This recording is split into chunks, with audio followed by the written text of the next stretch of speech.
गुरु प्यारी साथ संगत, बहुत सुंदर समय है। नए साल के इस बहुत सुंदर अवसर पर आपके और हमारे बीच में ये पहला गुरु चर्चा, गुरु को याद करने का ये सुंदर अवसर हमें आपको मिला है। नए वर्ष में गुरु की शिक्षाओं से, संत मत की शिक्षाओं से अपने जीवन में कुछ ऐसे साधन, कुछ ऐसे तरीकों को जीवन में उतारने का अवसर मिला है जिससे हम जीवन में यथार्थ से जुड़ सकें। जितना भी संतों महापुरुषों का संसार में जागृति का मिशन है, वो इस बात पे आधारित है कि हम जन्मों जन्मांतरों की भूल, भ्रम, इस माया के पसारे से जागृत हो जाए। हमें ये बात समझ में आ जाए कि जीवन का मोल क्या है, एक एक सांस का मोल क्या है, और अपने जीवन में कुछ ऐसे नए काम करने की शुरुआत करें जिससे हम चेतन धारा से जुड़ सकें। महाराज जी कहा करते थे, संतों का ज्ञान जड़ से चेतन तक ले जाने के लिए है। हम सब संसार में जब से जन्मे हैं, जब से संसार में आए हैं, जड़ चीजों से हमारा जुड़ाव है। हर एक उस चीज में हम लगे हुए हैं जो नाशवान है, जो संसार की है, संसार में रहेगी। दुनिया की हर एक वो काम हम कर रहे हैं जिससे संसार से ही नाता है। अर्जुन कहा करते थे, दुनिया के हर एक वो काम जो नाशवान जगत के हैं वो हम में और पशुओं में, जीव जंतुओं में एक जैसे हैं। मनुष्य की बढ़ाई कभी संसार की भौतिक वस्तुओं से नहीं हुई। आप अगर दूसरे जीव जंतु प्राणियों को देखें, हर एक संसार की जीविका के लिए, इस संसार को चलाने के लिए वो सारे काम वो भी कर रहे हैं जो हम कर रहे हैं। खाना पीना, परिवार का पालन पोषण करना, रक्षा करना, ये सारे काम हम में और पशुओं में एक जैसे हैं और ये सारे काम जड़ जगत के हैं। जब संत आते हैं वो सत्संग जारी करते हैं और चेतन की तरफ ले जाने की बात करते हैं। हमारे जीवन में ये चेतन सत्ता शुरू हुई, हम इससे जुड़े, इसकी अनुभूति हुई या नहीं हुई, यही जानने के लिए हमें ये समय मिला है। और महाराज जी कहा करते थे, वो भाग्यशाली हैं जिन्हें अपने जीवन में इस बात को समझ करके इस दिशा में बढ़ने का अवसर प्राप्त है। एक बहुत बड़ा शासक हुआ, उसने अपना सारा जीवन गुलामी में गुजारा। जब बहुत लड़ करके वो इस हालत में पहुंचा, इस अवस्था में पहुंचा जब उसे उस देश का शासक घोषित किया गया, तो उसने एक ही चीज बोली। उसने कहा, तुम्हारे पास हजारों वर्षों का जीवन नहीं है, तुम्हारे पास चंद गिनी चुनी सांसों का समय है और तुम्हारी जीत इस बात में है कि तुम उस समय में क्या करोगे। तुम्हारी जीत इस बात में नहीं है कि कितना लंबा जीवन तुमने पाया, तुम्हारी जीत इस बात में है कि जो जीवन तुमने पाया उसे तुमने कैसे जिया, किस दिशा में जिया, किस काम को करते हुए अपना जीवन गुजारा है। तो हम बहुत भाग्यशाली हैं, सत्संग का, संतों का सानिध्य हमें प्राप्त है। और सत्संग से एक बात हमारे जीवन में हमें सिखाई जा रही है, हमें अपने जीवन में हर जड़ वस्तु की समझ होनी चाहिए। हर एक वो चीज जो जड़ है उसके सामने अगर हमने सर झुकाया है तो वो हमें अपनी तरफ खींचेगी। अगर आप आज समाज में रह रहे हो और कोई भी काम करो जिससे आपको समाज में तरह तरह से अनगिनत चीजों के साथ गुजारा करना पड़े, पर उसके साथ आप कहां बनकर जाओगे इसका अंदाजा हो तो आप जीवन में सतर्क रहते हो। महाराज जी कहा करते थे, तुम्हारे चारों तरफ चोरों बदमाशों की मंडली हो,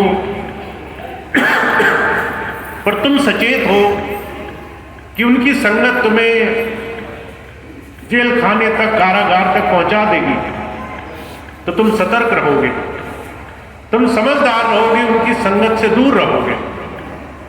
ऐसे ही संसार में संत मत हमें बहुत सूक्ष्म विषय पर विचार करने के लिए प्रेरित करता है। कबीर साहब क्या कह रहे हैं इस बात को हमें समझना है।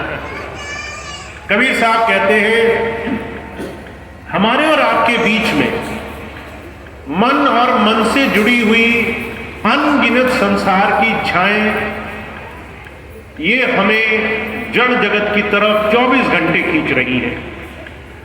और इसको आप परखो जीवन में अपने हर रोज की दिनचर्या को नाप तौल करके। हर एक दिन आपका किस तरह से गुजरा, किन चीजों के आसपास गुजरा, किन चीजों की चिंताओं में, किन चीजों के पीछे भागते हुए गुजरा, ये आपके जीवन की पड़ताल रहेगी।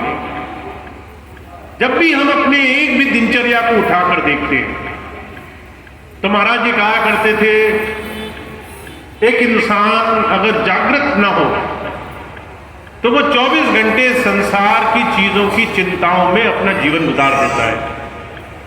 आप सुबह उठे, चिंता यह है कि मेरे काम कैसे चलेंगे। आप इस बात की फिक्र में हैं कि संसार की चीजें आपकी बन जाए। आप बहुत मेहनत कर रहे हैं कि दुनिया किसी तरह से कमा सके, ज्यादा पैसा हो, ज्यादा समृद्धि हो, ज्यादा दुनिया की वस्तुएं हो, दुनिया की कीमती से कीमती चीजें हमारे पास हो। जब आप गौर से इस बात को देखोगे तो आप पाओगे कि 24 घंटे इंसान इन्हीं सारे सवालों में लगा है। और इसका अंत क्या है? हुजूर कहा करते थे, दुनिया की कोई भी भोग वासना कभी भी संसार में समाप्त नहीं हुई। बहुत से लोग मैं ऐसे मिला हूं जो कहते हैं, अगर हमारी ये एक इच्छा पूरी हो जाती तो हमारे सारे मन के काम पूरे हो जाते। ये एक ही चीज है जो हम मांग रहे हैं गुरु जी से, ये एक ही इच्छा हमारी है, जो पूरी हो जाती तो जीवन सफल हो जाता। और हुजूर कहा करते थे, इतिहास इस बात का जीवंत उदाहरण है, किसी की कोई भी इच्छा पूरी होने से उसके जीवन की तृप्ति उसे नहीं मिली, संतोष नहीं मिला। आपके एक काम बने, आपके जीवन में 10 और इच्छाएं पूरी होंगी। इसलिए कबीर साहब कह रहे हैं, इंद्रियों के बस मन रहे, मन के बस रहे बुद्ध, कहो ध्यान कैसे लगे जहां ऐसा धर्म। हमारा ये जो मन है ये भोगों के लिए जड़ जगत से जुड़ा हुआ है। हम संसार को ही सब कुछ मानते हैं, संसार की चीजों को ही हमारे जीवन में पाना हमारा ध्येय है, लक्ष्य है। दुनिया की दौलत, दुनिया के नाम, शौहरत, पदवी, यही हमारे जीवन का सबसे बड़ा आधार है। और जब जब कोई इन तमाम चीजों के लिए संतों के पास जाता है, सिर्फ दुनिया की चीजें मांगने के लिए गुरु जी के पास जाता है, तब वो संसार के जड़ जगत से छूट नहीं पाता। महाराज जी कहा करते थे, अगर एक पशु हो उसको आप एक रस्सी से, खूंटे से बांध दीजिए, वो अगर रस्सी से बंधा रहेगा तब तक वो मुक्त नहीं है, आजाद नहीं है, स्वतंत्र नहीं है। फिर चाहे वो रस्सी जूट की हो या लोहे की जंजीर हो या सोने की बेड़ी हो, काम वो वही करेगी जिससे वो बंधा रहेगा, कभी छूट नहीं पाएगा। ऐसे ही हम सब संसार में दुनिया की तमाम भोग वासनाओं से संसार में उलझे हुए हैं। और कबीर साहब कह रहे हैं, संतों का सानिध्य आपको ये सिखा रहा है कि आपको मन की तरफ नजर रखनी है। ये जो मन है हमेशा आपके भले की बात नहीं सोचता, आपके जीवन में अच्छाई के लिए आपको सही दिशा में नहीं लेके जाता। जब जब हम मन के पीछे रहेंगे और मन हमारा दुनिया की तमाम सुख सुविधाओं के लिए इंद्रियों के वशीभूत रहेगा, तब तब हम गुरु के सानिध्य में भी जीवन को सही दिशा में नहीं ले जा सकेंगे। कबीर साहब कहते हैं आपके जीवन में, आपके इस शरीर में अगर आपको यकीन ना हो तो आप 5 इंद्रियां ऐसी हैं जिससे आप संसार की तरफ खिंच रहे हो। सबसे पहले दर्शन की आंख से इंद्री, जिससे आप संसार की चीजें देख रहे हो। आपने चलते फिरते अच्छी अच्छी चीजें देखी, कीमती चीजें देखी, दुनिया के पास बड़े चकाचौंध के सामान देखे और मन में इच्छाएं उपजने लगी। किसी को अच्छे कपड़े पहने देखा, किसी को अच्छे जेवर पहने देखा, किसी को अच्छे घर में रहते देखा, किसी को अच्छे अच्छे साज सामान भोगते देखा। कहते हैं हमारे जीवन में 70 से 75% कर्मों के भोग इन आंखों की वजह से मन को लगे हुए। फिर बाकी कहते हैं आपके कानों से, आप कान से जो कुछ भी सुनते हो वो बात असर से खाली नहीं है। किसी की बुराई सुनी वो भी मन में चिपक जाएगी, किसी की भलाई सुनी वो भी मन में रुक जाएगी। और हुजूर कहते हैं देखे का, सुने का, स्वाद लिए का इतना बड़ा प्रभाव है इस मन पर कि एक इंसान वो लाख कोशिश करके भी इन इंद्रियों के प्रभाव से संसार में दौड़ लगा रहा है। जब कोई गुरु की सोबत पा जाए और उसके बाद भी दुनिया के भोग 24 घंटे मन में दौड़ते रहे, तो इसका मतलब है हम अभी भी जड़ जगत की आशा में लगे हैं। और हुजूर कह रहे हैं इस संसार में जिसने मनुष्य शरीर पाया हो और वो फिर भी संसार की चीजों की कामना कर रहा हो, समझ लीजिए वो जीवन में आगे बढ़ने लायक नहीं बना। इसलिए जब जब मनुष्य किसी संत की सोबत पाए तो गौर से समझे वो क्या समझाना चाहते हैं। महाराज जी मिसाल फरमाया करते थे, एक बहुत बड़े लेखक हुए, वो कहते थे कि अगर आपको एक गलती भूले में हो जाए आपसे तो वो माफ की जा सकती है, वही गलती अगर आप दोबारा जानबूझ के दोहराए तो फिर वो ना समझी जाती है, और अगर वही गलती अगर आप तीसरी बार करें तो वो बेवकूफ़ी समझी जाती है। तो जो कहते हैं कोई भी चीज़ करना, उसमें विफल हो जाना, उसमें सही रास्ते से भटक जाना, इसमें कोई गलत काम नहीं है, पर जानबूझकर फिर उसी दिशा में जाना, जानबूझ करके फिर चौथी पांचवी बार फिर वही गलत काम करना, इससे जीवन में सारे रास्ते हमारे बंद होने लग जाते हैं। तो संत आते हैं, कहते हैं अपने जीवन की संभाल करो। हुजूर कृपाल सिंह जी महाराज आए, उन्होंने मानव केंद्र नाम की संस्था का निर्माण किया। जब एक पादरी ने उनसे पूछा आप संत हैं पर आपने मानव केंद्र नाम क्यों रखा, तो महाराज जी कहने लगे मेरा संसार में आना सिर्फ एक वजह से हुआ है, मुझे मनुष्यों को मनुष्य बनना सिखाना है, इंसान को इंसान बनना सिखाना है। तो पादरी को बड़ा आश्चर्य हुआ कि क्या इंसान नहीं होता, हमने जो शरीर पाया, जो ये बाहरी रूप रंग पाया, क्या इससे हम इंसान नहीं हुए। तो महाराज जी कहने लगे मनुष्य सिर्फ शरीर या ऊपरी आवरण लेने से मनुष्य नहीं होता, मनुष्य की बड़ाई इस बात में है कि उसके अंदर मनुष्यता आ जाए, इंसानियत आ जाए। और इंसानियत आने की सबसे पहली शुरुआत कहाँ है? चेतनता से, अवेयरनेस से। आपको ये पता हो कि आप संसार में हर रोज एक ही काम करने के लिए नहीं भेजे गए, आपको हर रोज सिर्फ संसार की भौतिक चीजों के लिए जीवन नहीं जीना है, वो सिर्फ आपकी जरूरत है, उससे आपका जीवन चलेगा। भोजन चाहिए क्योंकि शरीर की जरूरत है, कपड़े चाहिए क्योंकि शरीर ढकना है, बाहरी संसार के रिश्ते नातेदार मित्र संबंधी चाहिए क्योंकि उनके सहारे से बहुत सारे जीवन के अच्छे बुरे काम आसान हो जाएंगे, पर ये करने मात्र से जीवन सफल नहीं होगा। ये सारी चीजें मिलने के बाद भी जीवन की उपयोगिता पूरी नहीं होगी। मनुष्यता कहां से आएगी कि हम ये समझें कि हमारे अंदर इन तमाम चीजों से मुक्ति का रास्ता क्या है, इन तमाम चीजों से हम और ऊंची जगह कैसे पहुंच पाएंगे। और हजूर कृपाल सिंह जी महाराज इसको बहुत सुंदर लफ्जों में फरमाया करते थे। कहते थे आपको एक बहुत सुंदर शक्ति दी है परमात्मा ने, विवेक की शक्ति। आप हर एक गलत चीज स्वीकार नहीं करते हो। आपको अगर कोई गरम गरम चीज दे दे जिससे हाथ जल जाए, आपको पता भी हो कि वो गरम हो, तो आप उसमें हाथ नहीं लगाओगे, बुद्धि का इस्तेमाल करोगे, विवेक से सोचोगे कि ये गर्म है, थोड़ा ठंडी हो जाए फिर इसको हाथ लगाना है। अगर आपको पता चल जाए कि आपको कोई काम करने से नुकसान हो जाएगा तो आप उसमें हाथ नहीं डालोगे। विवेक एक ऐसी शक्ति है जो आपको अपने जीवन के ऊपर प्रश्न करना सिखाती है। तो महाराज जी कहा करते थे आपको अपने जीवन के ऊपर प्रश्न करना आना चाहिए। महाराज जी अपने जीवन की घटना सुनाते थे कि जब मैंने गुरु ग्रंथ साहब का पाठ सुना, सिख परिवार से था, घर में गुरु ग्रंथ साहब का पाठ किया जाता था, उसमें बार बार ये कहा गुरु गुरु गुरु कर मन मोर, गुरु बिना मैं नाही हो।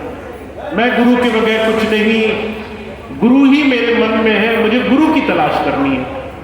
तो वो कहते थे, मन में एक विचार उत्पन्न हुआ, एक सवाल खड़ा हुआ कि गुरु कहाँ मिलेगा।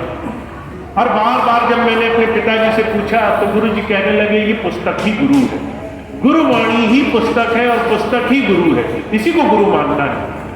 तो जो कृपाल सिंह जी महाराज कहा करते थे कि मन में ये सवाल फिर शांत नहीं हुआ कि गुरु अगर पुस्तक ही है तो बार बार ये क्यों कह रहे हैं कि गुरु को खोजो, पुस्तक तो सामने रखी है। और वो सवाल एक ऐसी अंदर में इच्छा शक्ति बना कि मन में एक लगन लगी। हर बार मन में प्रश्न हुआ कि आखिर जीवन क्यों मिला है। हुजूर कहा करती थी जब आप प्रश्न करते हो, जब आप अपने जीवन से ये जन्म क्यों लिया है इस बारे में बार बार विचार करते हो, तो मन में अंदर बैठा प्रभु रास्ता बनाने लग जाता है। अंदर से हमारे जीवन में हमें चेतन धारा की तरफ जोड़ने का साधन बनने लग जाता है। महात्मा बुद्ध हुए, राजकुल में जन्मे थे, उन्हें पिताजी ने सारे सुख साधन के रास्ते दिए, बहुत बड़े महल में रखा, हर तरह की सुख सुविधाएं दी जिसकी हम कल्पना तक नहीं कर सकते। पर मन में एक प्रश्न उठ गया कि आखिर जीवन का मोल क्या है, जीवन क्यों मिला है, जीवन सफल कैसे होगा। और उन्होंने इस एक प्रश्न की तलाश में राजपाट छोड़ दिया, मान बढ़ाई छोड़ दी, इस एक बात के लिए कि मेरा मान, अभिमान, मेरी मन में ये अहंकार कि मैं राजा का लड़का हूं, ये अभिमान चूर होना चाहिए। तो वो अपने ही दरबार में भीख मांगने जाया करते थे। बुद्ध होकर के, राजा की संतान होकर के अपने ही देश में भीख मांगने जाया करते थे। और जब वो वहां जाते थे, लोग चोट मारते थे, अरे राजा का लड़का होकर कैसे उल्टे काम कर रहा है। तो जो है उन्हें इस बात का एहसास हुआ कि मैं ये शरीर लेकर आया हूं, पर ये शरीर सिर्फ मुझे काम करने के लिए सौंपा गया है, इसमें मैं कोई राजपाट नहीं भोग रहा, मुझे कुछ खोज करनी है। हजूर कहा करते थे इतनी लगन के बाद उन्हें जीवन में अंतर उस आत्मज्ञान का रास्ता मिला जिसके लिए जीवन प्राप्त हुआ। तो संत आते हैं हमें और आपको एक बात समझाने के लिए आते हैं। अगर आप अपने जीवन में प्रश्न नहीं करोगे तो आप अपने जीवन में जड़ वस्तुओं के पीछे दौड़ लगाते रहोगे। हमारी जो दिनचर्या है ये जड़ वस्तुओं से जुड़ी है। आप सुबह उठे, किस तरीके से खाना पीना है, कैसे सामान खरीदना है, कैसे सुख सुविधाएं खरीदनी है, कैसे घर बनाना है, ये सारी वो चीजें हैं जो आपको जीवन में हर रोज करनी है। और उसके बाद भी इससे निकलने का कोई रास्ता नहीं। तो हुजूर क्या कहते हैं? कहते संतों का सानिध्य मिलना ये आपके जीवन में आपको उस रास्ते की तरफ ले जाता है जो आपको अंदर जोड़ेगा, आपके अंदर आपको उस प्रभु धारा से जोड़ने के रास्ते पर ले जाएगा। बाबा सावन सिंह जी महाराज क्या कहा करते थे? कहते थे गुरु अंदर बैठी वो शक्ति है जो आपको रास्ता दिखाने के लिए आई है। आपको उस अंदर बैठे गुरु से जुड़ना है। बाहर बैठे गुरु से जुड़ने का मतलब सिर्फ तब तक है जब तक अंदर बैठे गुरु से जुड़ गए। तो आपको सिर्फ एक चीज की मेहनत करनी है कि आपको गुरु जी मिले, आपने उनसे कुछ सीखना शुरू किया और अंदर जुड़ना शुरू कर दिया। क्योंकि सिर्फ अंदर बैठा गुरु चेतन है, सिर्फ अंदर से जो आपको रास्ता दिखाएगा वो ही सच्चा है, वही आपको जीवन के सही अर्थ तक जोड़ सकता है। इसलिए हुजूर कृपाल सिंह जी महाराज एक और बात कहा करते थे, कभी जड़ के सामने मत्था मत टिकाना। अगर तुम किसी जड़ वस्तु के सामने झुक गए तो तुम्हारा मन जड़ वस्तुओं में लग जाएगा। इसलिए बाबा जयमल सिंह जी महाराज ने कभी अपनी तस्वीर नहीं खींचने दी। जब भी लोग उनके पास जाते थे तस्वीर खींचने के लिए तो वो बहुत मना करते थे कि आज तस्वीर खींचोगे कल इसके आगे मत्था टिकाने लगोगे। बाबा सावंत सिंह जी महाराज को जब बहुत लोगों ने जोर दिया तो उन्होंने तस्वीर तो खिंचवा ली, पर कहा कि गुरु असली अंदर ही है, ये बाहर सिर्फ छाया है, सिर्फ बाहरी प्रतिबिंब है, स्वरूप है, याद दिलाने के लिए, मन को तसल्ली देने के लिए, पर असली गुरु अंदर ही मिलेगा। जब हुजूर कृपाल सिंह जी महाराज आए, लोग उनके पैरों को हाथ लगाते थे तो महाराज जी बड़ा नाराज हो जाया करते थे। एक बार महाराज जी विदेश गए, एक बहन आई आकर के उन्हें छूने लगी, कहने लगी आप तो परमपिता हो, मालिक हो, सब कुछ हो। महाराज जी 2 कदम पीछे हट गए, कहने लगे आज तुम मुझे सब कुछ मान रही हो, कल को मेरा बुद्ध बना दोगी, मेरी मूर्ति बना दोगी, कल को उसे पूजने लगोगी। ये सारी चीजें तुम्हें मैं सिखाने नहीं आया, मैं तुम्हें चेतन से जोड़ने आया हूं, अंदर नाम से जोड़ने आया हूं। तो जो कहा करते थे संत कभी बाहरी चीजों की तरफ नहीं ले जाना चाहते। वो ये नहीं कहते कि आप किसी चीज का अपमान करो। जब जब संत आए उन्होंने कहा सम्मान सबका करो। कबीर साहब ने क्या कहा राम कृष्ण से को बड़ो तिन्ही तो गुरु कीन, 3 लोग के नायका गुरु आगे आते। कहते भगवान राम है, उनकी बड़ी बड़ाई है, आप बड़े सम्मान से उनके आगे झुको, मन से उनको आराध्य मानो, पर जुड़ो अंदर बैठे उस राम से। भगवान कृष्ण हुए, उन्होंने आकर संसार में अपने समय काल में जीवों की रक्षा करी, उनको खूब मानो, पर अभी तुम्हें कृष्ण से अगर मिलना हो तो कहाँ मिलना पड़ेगा? इस शरीर के अंदर उस चेतन कृष्ण से मिलना पड़ेगा। तुम्हें अपने अंदर बैठे उस चेतन स्वरूप से जुड़ना पड़ेगा। जितने भी स्वरूप बाहर के हैं ये अंदर उस परमात्मा के स्वरूप को दिखाने के रास्ते हैं। तो जो क्या कहते हैं कि आप जड़ से चेतन की तरफ चलो, ये गुरु ज्ञान है। आप जितने भी नामधारी बैठे उन सबको अपने जीवन में चेतन धारा से जुड़ना है, अपने अंदर उस परमात्मा की शक्ति से जुड़ने के लिए जतन करना है। और इसके लिए आपको ये जीवन में कुछ ऐसे नए कर्म करने हैं जिससे आपके जीवन में उस तरफ जुड़ाव की स्थिति बनने लग जाए। तो जो कहा करते थे, वैसे तो किसी भी नई शुरुआत में हम सांकेतिक रूप में बहुत बड़े बड़े संकल्प लेते हैं। नए वर्ष का मौका है, नए वर्ष में लोग बहुत सारे संकल्प लेते हैं कि इस साल हम नशा छोड़ देंगे, इस साल हम किसी और तरह की बुराई छोड़ देंगे, हम किसी और तरह के गलत काम छोड़ देंगे, हम ये नया काम शुरू करेंगे। जब वो संकल्प लेते हैं तो मन में अपने जीवन में अच्छा बेहतरी की तरफ जाने की इच्छा लेकर के आगे बढ़ना चाहते हैं। वो सोचते हैं पिछले साल से मेरा इस साल का जीवन अच्छा होगा, मैं विकास की तरफ बढ़ूंगा, मैं अपने जीवन में 2 कदम और ज्यादा सफलता की तरफ बढ़ जाऊंगा। तो जो कहा करते थे, हम सब गुरु प्रेमियों के लिए, हम सब गुरु भक्ति में जुड़े हुए प्रेमी भाई बहनों के लिए संकल्प क्या हो सकता है? हम अपने जीवन में क्या ऐसा कर्म करें जिससे हम जड़ से चेतन की तरफ चले।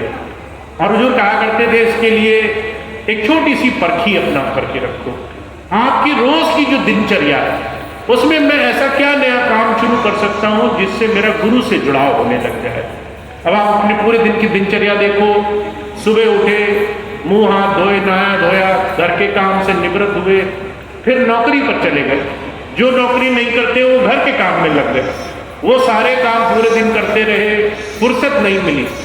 फिर सोचा चलो रात को थोड़ी फुर्सत मिलेगी, रात को फिर से घर बार परिवार बच्चे इन सब में लग गए, पूरा दिन ऐसे ही इन तमाम कामों में निकल जाता है।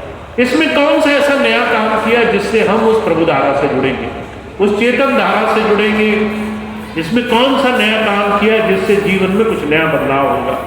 महाराज जी एक बात कहा करते थे, हर एक वो आदमी जो पुराने रास्तों पर हर रोज दौड़ लगाता है और नए लक्ष्य की, नए परिणाम की कल्पना करता है, उससे ज्यादा संसार में मूर्ख कोई नहीं होगा।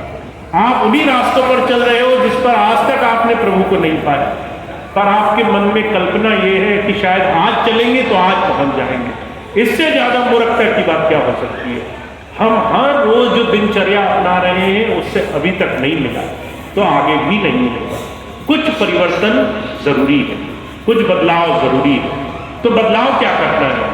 महाराज जी कहा करते थे, वो बदलाव करो जिससे बाहरी चीजें कुछ देर के लिए छोड़ सको। और उसका सबसे आसान तरीका क्या है?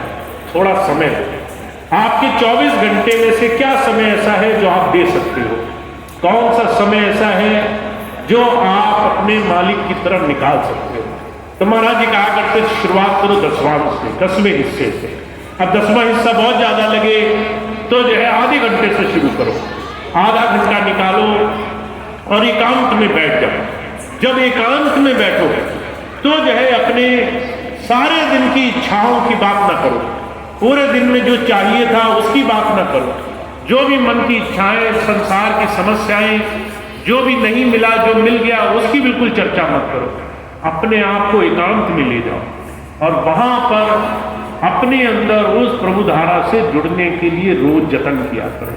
तो जो कहा करते थे, जो थोड़ा थोड़ा समय निकाल करके अपने गुरु धारा की तरफ जुड़ने के लिए समय निकालते हैं, वो जीवन में उसे बहुत प्रिय हो जाती है। गुरु को वही शिष्य प्रिय है जो उसकी बात पर जीवन आचरण करता है, जो गुरु जी के सामने आकर के बड़ी बड़ी बातें करे, खूब बड़े बड़े अपने नारे लगाए, बड़े बड़े जो है बाहरी स्वांग करे, वो गुरु को प्रिय नहीं है। गुरु को वो प्रिय है जो गुरु की बात का आचरण करता हो, उसकी बात पर जीवन में कुछ कदम उसकी दिशा में बढ़ाता हो। तो हम बहुत भाग्यशाली हैं, हमें आध्यात्म, हमें जीवन में परमार्थ की तरफ चलने का मौका मिला है। मैं बार बार इस बात को इसलिए कहता हूँ क्योंकि बहुत सारे लोग मैंने ऐसे देखे हैं जो चीजें जान करके भी नकार देते हैं। बहुत सी चीजें धर्म की, संसार में अध्यात्म की, उस प्रभु भक्ति की उन्हें मालूम है, पर उसको छोड़ करके बैठे, उसको टाल करके बैठे, उसको बुढ़ापे के लिए छोड़ करके उन्होंने अपना जीवन गुजारा है और उनके पास समय नहीं मिलता, उन्हें फुर्सत नहीं मिलती कि कैसे वो अपने जीवन की संभाल कर सके।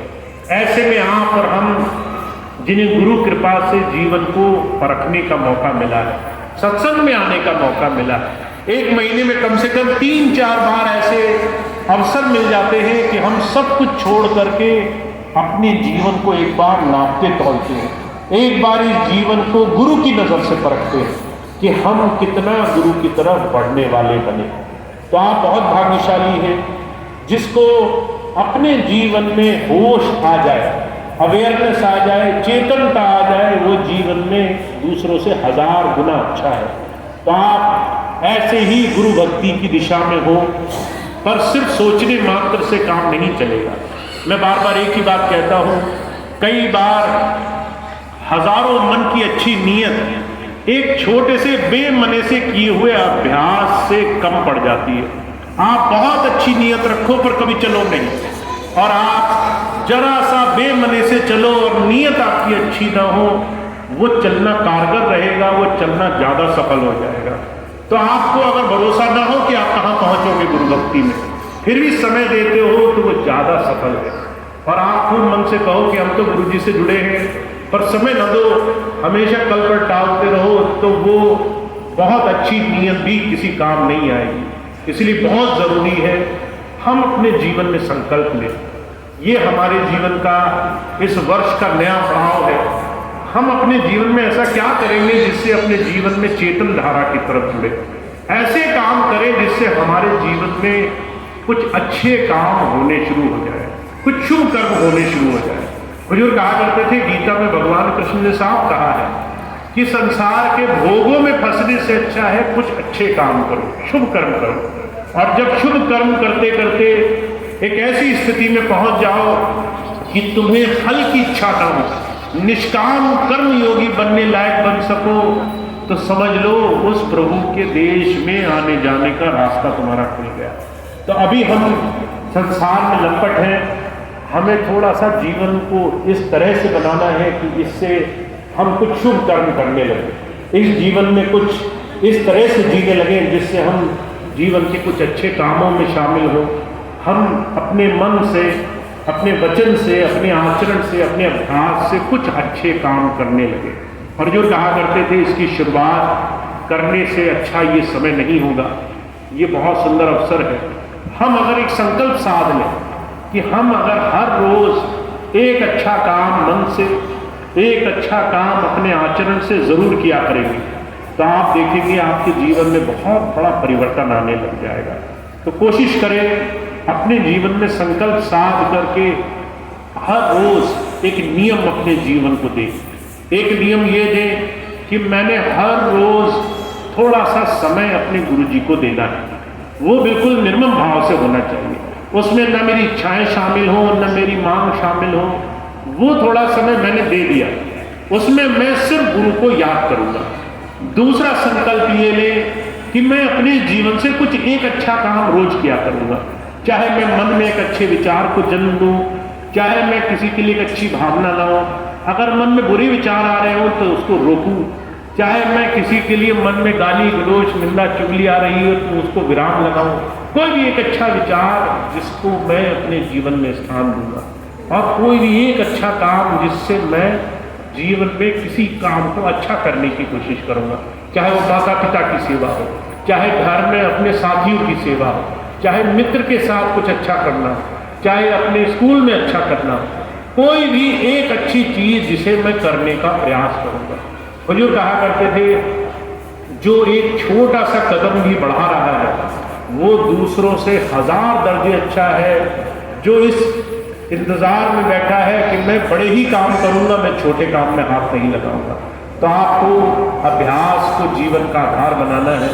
कबीर साहब एक ही बात कहते हैं, जो अभ्यास करता है वो सफल हो जाता है। कहा करत करत अभ्यास जड़मत हो सुजान, रसरी आवत जात के सिल पर पड़त निशान।